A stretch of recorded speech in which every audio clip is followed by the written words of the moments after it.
نحمده ونصلي على رسوله الكريم أما بعد عن أنس بن مالك رضي الله تعالى عنه أن النبي صلى الله عليه وسلم جلد بالخمر بالجريد والنعال ثم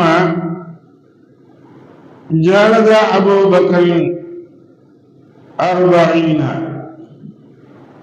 فلما كان عمر رضي الله تعالى عنه ودان الناس من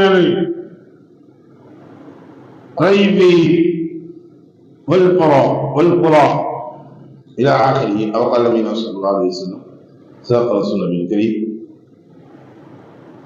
அன்னைக்குரிய சகோதரர்களை இன்று நாம் பார்க்கக்கூடிய பாடம் மது அருந்திய குற்றத்திற்கான உள்ள தண்டனைகள். ஒரு நாடும் ஒரு வீடும் ஒரு தனி மனிதனும் கேடாக வேண்டும் என்றால்,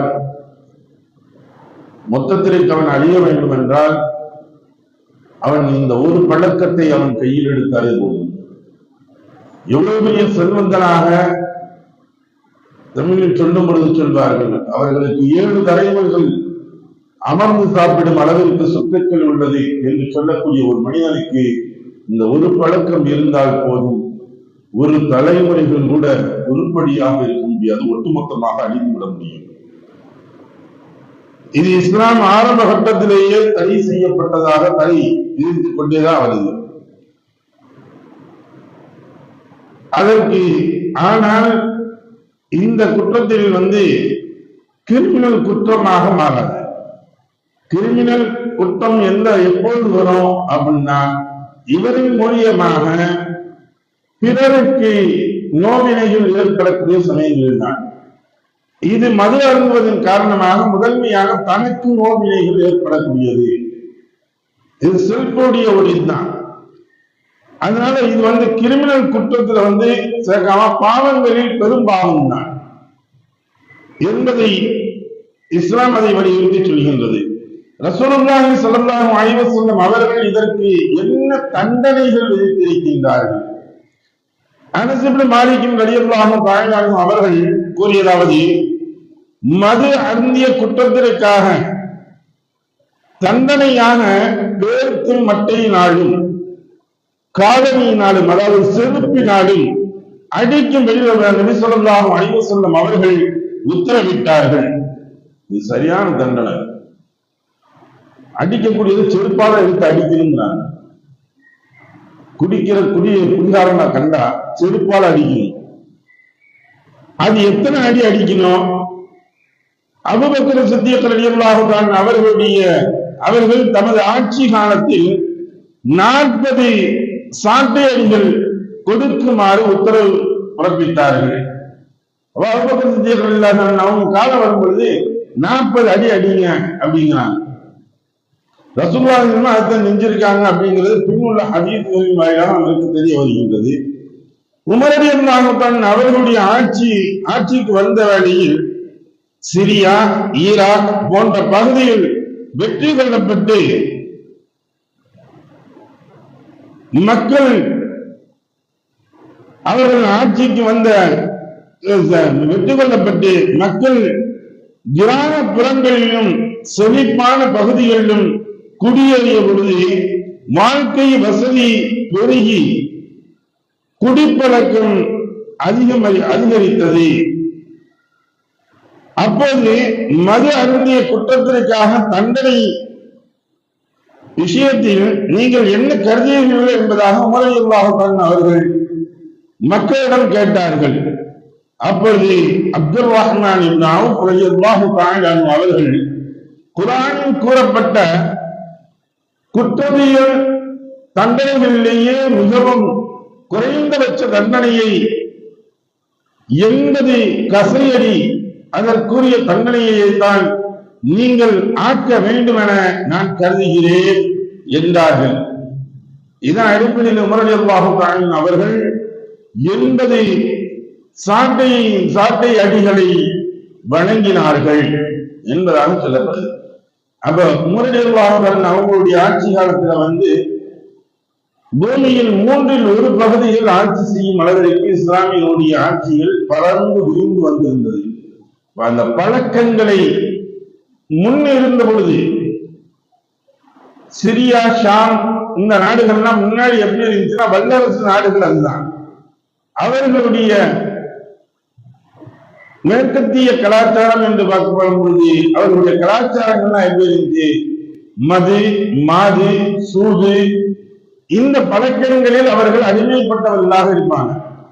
இன்னைக்கு நம்ம பார்க்கிறோமே, சாதாரணமா ஒரு பங்கனுக்கு சென்னை போன்ற பெரும் நகரங்களில் பார்த்தோம்னா அந்த கல்ச்சருக்கு நான் முஸ்லிம்ஸுடைய கல்ச்சருக்கு பார்த்தோம்னா அதுல இந்த ட்ரிங்க்ஸ் என்பது, மது என்பது அவருக்கு ஒரு ஃபேஷனாக கொண்டு போயிடுறாங்க.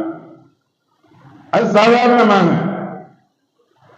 இப்படி உள்ள கலாச்சாரங்கள் அவரை எடுத்து வந்தது. நாகரிகம் எனக்கூடிய வகைகளில் இவர்கள் பெரிய ஒரு மாற்றத்தை செய்கின்றோம் எனக்கூடிய வகைகளில் எல்லா அனாச்சாரத்தையும், எல்லா ஹராமுகளையும், எல்லா ஒழுக்க முறைகளையும் இவர்கள் சீரழித்து விடுகின்றார்கள். இந்த பழக்கங்கள் அப்ப இருந்துச்சு, அப்ப இருந்து வந்து கொண்டேதான் இருக்குது. அப்ப இவங்க வந்தாலும் கூட அந்த பழக்கத்திற்கு அடிமையானவர்களாக இவர்கள் செய்து கொண்டிருந்தாங்க. அப்ப உமர் ஆட்சியுடைய காலங்களில் தான் இதனுடைய சட்டங்களை திருத்தி சரியான சட்டங்களை எழுதப்படுது. அப்ப என்ன சொல்றாங்க? யாராச்சும் நாட்டில் குடித்தால், குடிக்கக்கூடிய ஆளை கண்டா அப்ப அவன் என்ன செய்யணும்?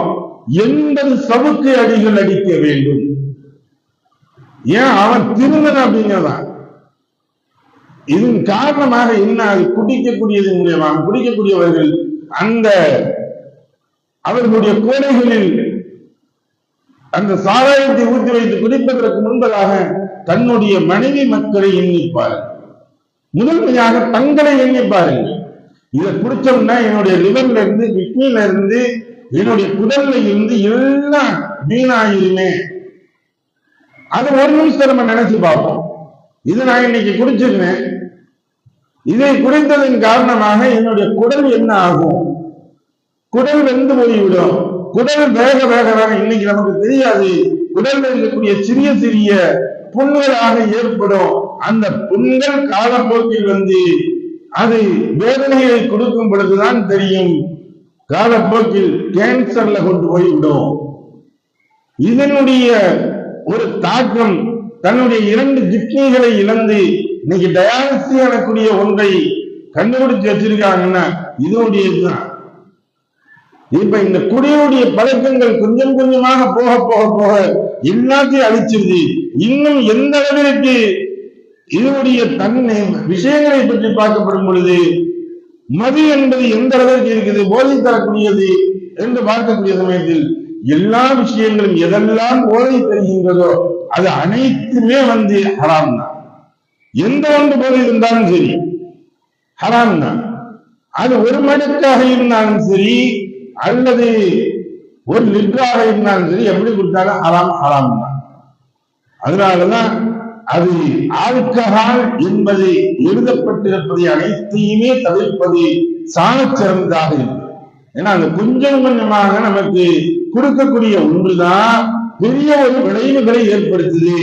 அது இயற்கையான முறைகளில் நீங்க வாங்குங்க, பானங்களாக இருக்கட்டும். இன்னைக்கு நம்ம சாதாரண நினைக்கிறோம், நான் ஆல்கஹாலை சாப்பிட்டதே இல்லைன்னு எந்த ஒரு மனிதனும் இது சத்தியம் பண்ணி சொல்ல முடியாது. அந்த அளவிற்கு மனிதனுடைய ஆல்கஹாலை ஏற்றும் அளவிற்கு வந்துட்டாங்க. சாதாரண வாங்கக்கூடிய பெப்சி, மரண்டா இது போன்ற குடிபானங்கள் இருக்கிறது, குளிர்பானங்கள். அதுல எடுத்து நீங்க என்னைக்காச்சும் நம்ம எடுத்து பார்த்திருக்கோமா? இதுல என்னென்ன மிக்ஸ் பண்ணிருக்காங்க? அதுல ஆல்கஹால் மிக்சிங் இருக்குது. ஆல்கஹாலுடைய மிக்சிங் கொண்டு வராம அதை அந்த அளவுக்கு தயாரிக்க முடியாது.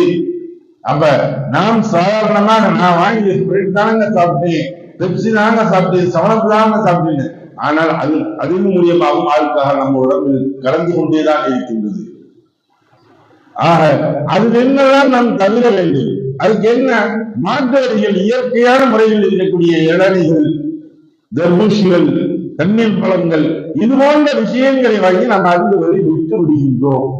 அதுதான் உள்ளது. இன்னைக்கு மேற்கத்திய கலாச்சாரம் என்று எதெல்லாம் கொண்டு வருகின்றார்களோ அத்தனை விஷயங்களிலும் நம்மை அழிக்கக்கூடிய சாதனங்கள் இருந்து கொண்டே இருக்கின்றது என்பது நிதர்சனமான உண்மைதான். அல்லாஹ் தஆலா அதிலிருந்து நம்மை அனைவரையும் காப்பாற்றி அருள்வானாக. எதை படித்தோமோ எதை கேட்டோமோ அது விளைந்து நடக்கக்கூடிய நன்மக்களாக நம்மை ஆக்கி அருள்வானாக. அல்ஹம்துலில்லாஹி ரப்பில் ஆலமீன். சுப்ஹானல்லாஹி வபிஹம்திஹி சுப்ஹானக்கல்லாஹும்ம வபிஹம்திக ونشهد أن لا إله إلا أنت ونستغفرك ونتوب إليك. آمين. سبحان ربك رب العزة عما يصفون والسلام على المرسلين والحمد لله رب العالمين. صلى الله